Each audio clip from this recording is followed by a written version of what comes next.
What's up, guys? Chase fan number 9 here. And before I get into anything, I just want to say that because of the race being called off until today, because as of this recording, it's officially past midnight here in California. This will be a two-part race review on the 1000bulbs.com 500. This is going to be part one, this video, so just letting you guys know. So anyways, without further ado, let's get into it, shall we? So first off, I just want to say it was really cool to see Richard Childress drive the same exact car that Dale Earnhardt drove to his final win at the track in 2000 around the Speedway. That's history right there. And speaking of which, Ty Dillon, grandson, ran a cool throwback to Richard Childress's car from his first start at the inaugural race, and so yeah, that was pretty cool. Also, Terrio was driving a cool paint scheme. And if I had to choose which one's my favorite, I think they were tied. So yeah. But anyways, without further ado, let's get into it. So, the race, the stage one, it was pretty decent. At least there was no freight training on the high lane, that's for sure. I guess they were racing that way. I guess it's safe to assume that they just don't want to tear up their cars too early, and I'll have to give them some credit for that. So yeah. So as we guys all know, Hendrick Motorsports started first through fourth with Chase Elliott leading the field to the green, and it took no time for he and Bowman to get to the bottom. They had the lead, but I tell you, those Fords, those blue ovals were basically on.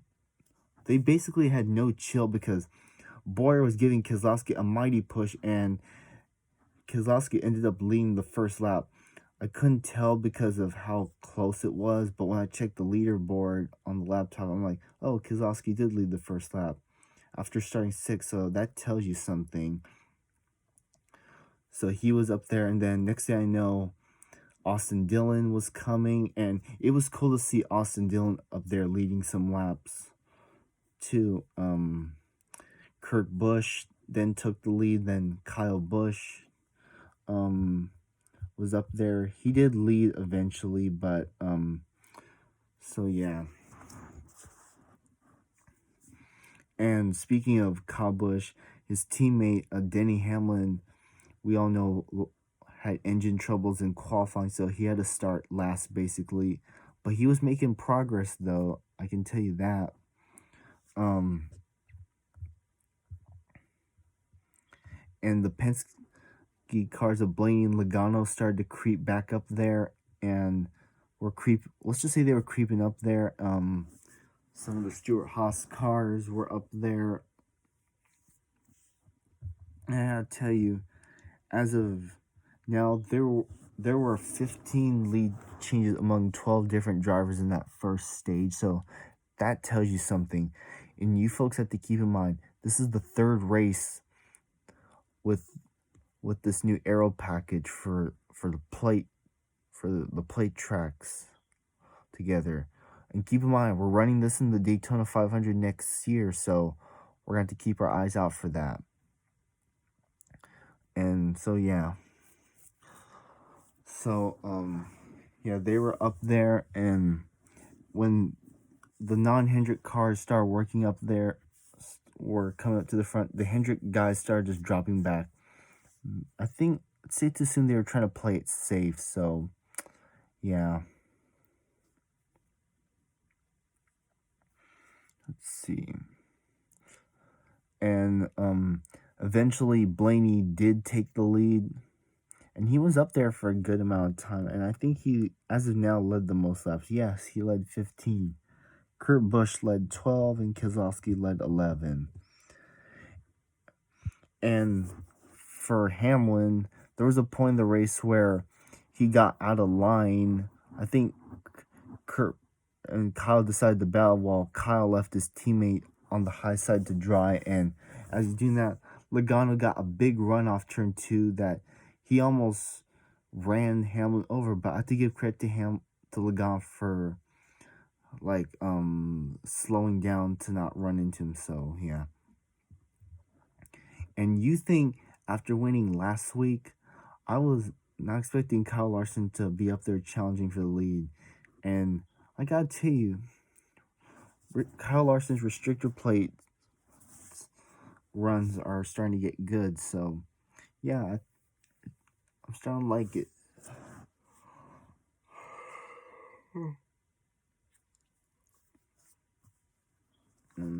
So yeah, it was pretty good racing. We saw David Reagan up there. We saw Matt Tiff crack the top 10 for a slight bit. This is Reagan's last race at Talladega, so I wish him the best, and I hope he can get a top 10 tomorrow, should I say, today. So yeah. So anyways, as we got closer to the pit stops, Blaney was leading up there. That was all up until he and the others decided to pit, and it was a planned stop, okay? And keep him, and as they were coming to pit road, Blaney spun himself out, similar to what Keselowski did, to what Brad Keselowski did in the spring race. And also, I did watch Thrash Maniac 99's live stream reaction of the race, and I gotta admit, NASCAR penalizing Blaney for simply spinning on the pit road, yeah, I think it's kind of uncalled for. Besides, it was way beyond his control, so what more can you do? And just as you thought NASCAR basically screwed him over, a caution came out. And who was the caution for? The Truck Series winner, Spencer Boyd, of course.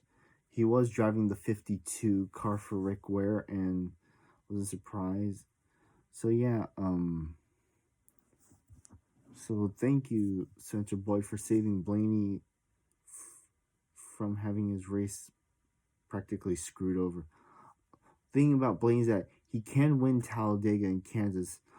He just needs to not his crew just needs to not make any mistakes, execute, avoid trouble on the track and on pit road, and just not have any stupid shit happen. So yeah. And also, there is post-race inspection, so keep that in mind. Izmir, why do I feel like every time someone watches this race, people always forget about tech? But that's just me, so yeah. But anyways, when we got back racing, we went with 15 laps to go, and I think it was Hamlin and Busch, I think, that was leading the field to the green. I could be wrong, but if I check,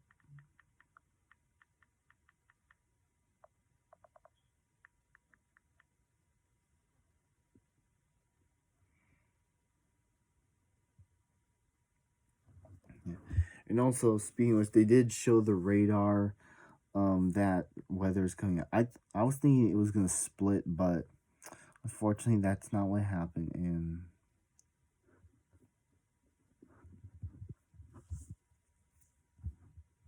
yeah, I tell you, it was a big storm cell that was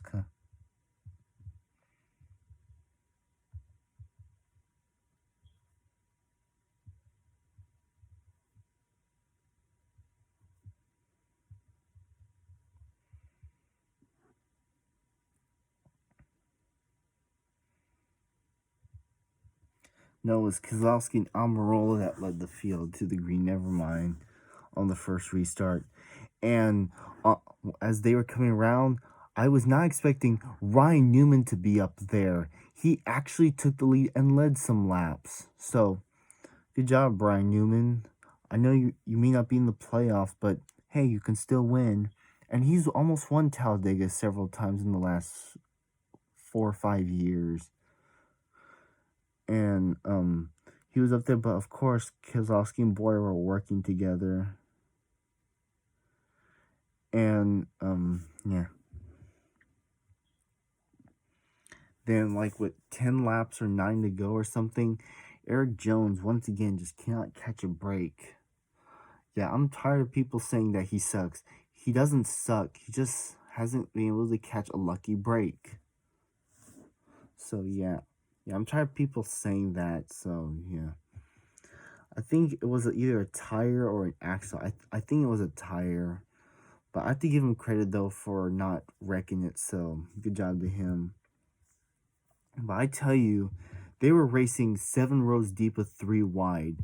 Elliott was up there, Kurt again, Larson, Bowman, Johnson, Logano, Keselowski, and Daniel Hemrick was up there leading some laps. I'm like, what do you know? The 8 car back out front at Talladega. Nice. And of course they did. There was lots of shuffling, so yeah. But don't worry, nothing's wrong. And I gotta tell you, I did like the overhead shot when they took the white flag. Yeah. But anyways, with 5 laps to go, they started to like calm down a little bit.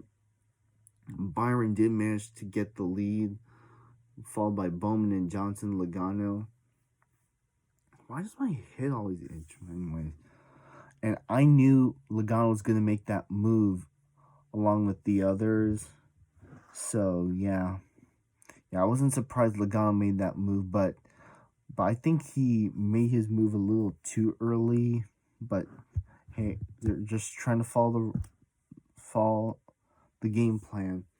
And also, this race is about the manufacturers working together, so that's gonna play a role, especially tomorrow when stage 2 and stage 3 happen. Stage 3 has to be the most intense part for me personally, because you don't know what can happen. So yeah, but thankfully the Hendrick guys did what they had to do, and they managed to hold everyone off, and Byron held off Logano's hard charge to win stage 1. So Byron, Logano, Bowman, Stenhouse, Keselowski, Larson, Johnson, Suarez, Kurt Busch, and Blaney got points. So good job. And also Blaney did make a nice recovery too from that penalty. So yeah. And then after stage 1 ended, the rains came. We thought we were gonna get back racing, but unfortunately we couldn't. So we had to race today. So anyways, that's pretty much all I gotta say. I don't know what else, because I'm not finishing too much, but yeah. But anyways, that's about it. Part 2 comes out tomorrow if I have time to do it, but we'll see what happens. But anyways, thank you guys for watching. Make sure to comment, like, and subscribe.